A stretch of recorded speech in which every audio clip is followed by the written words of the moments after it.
नमस्कार दोस्तों, आप सभी का स्वागत है। आज की कहानी है उम्र का तजुर्बा। दोस्तों, ये एक प्रेरणादायक कहानी है और मजेदार भी।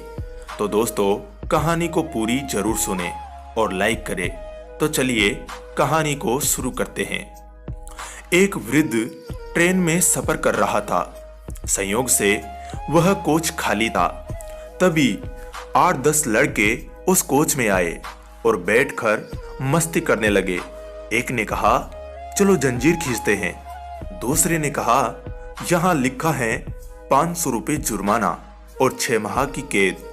तीसरे ने कहा, इतने लोग हैं, चंदा करके 500 रुपये जमा कर देंगे। चंदा इकट्ठा किया गया तो 500 की जगह 1200 रुपये जमा हो गए, जिसमें 200 के 3 नोट, 2 नोट 50 के, बाकी सब 100 के थे। चंदा पहले लड़के की जेब में रख दिया गया। तीसरे ने कहा, जंजीर खींचते हैं, अगर कोई पूछता है तो कह देंगे बूढ़े ने खींचा है, तब पैसे भी नहीं देने पड़ेंगे। बूढ़े ने हाथ जोड़ के कहा, बच्चों, मैंने तुम्हारा क्या बिगाड़ा है, मुझे क्यों फंसा रहे हो? लेकिन किसी ने भी उस बूढ़े की बात नहीं सुनी और जंजीर खींची गई।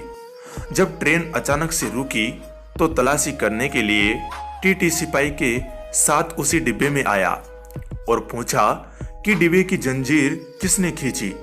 तो सभी लड़कों ने एक स्वर में कहा, इस बूढ़े ने जंजीर खींची है। टीटी बूढ़े से गुस्सा होकर बोला, शर्म नहीं आती इस उम्र में ऐसी हरकत करते हुए? बूढ़े ने हाथ जोड़कर कहा, साहब, मैंने ही जंजीर खींची है, लेकिन मेरी बहुत मजबूरी थी। टीटी ने पूछा, ऐसी भी क्या मजबूरी थी जो आपको जंजीर खींचनी पड़ी?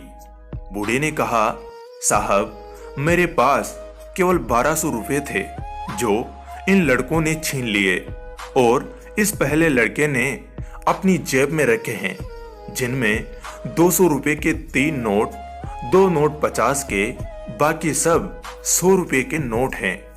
अब टीटी ने सिपाही से कहा, इस लड़के की तलाशी लो। जब लड़के की तलाशी ली तो 1200 रुपये बरामद हुए और जैसा बूढ़े ने कहा था, नोट बिल्कुल वैसे ही थे। 1200 रुपयों को वृद्ध को वापस कर दिया गया। लड़कों को अगले स्टेशन में पुलिस के हवाले कर दिया गया। पुलिस के साथ जाते समय लड़के ने वृद्ध की ओर घूर के देखा तो वृद्ध ने सफेद मूंछों पर हाथ फेरते हुए कहा, बेटा, ये बाल यूं ही सफेद नहीं हुए हैं।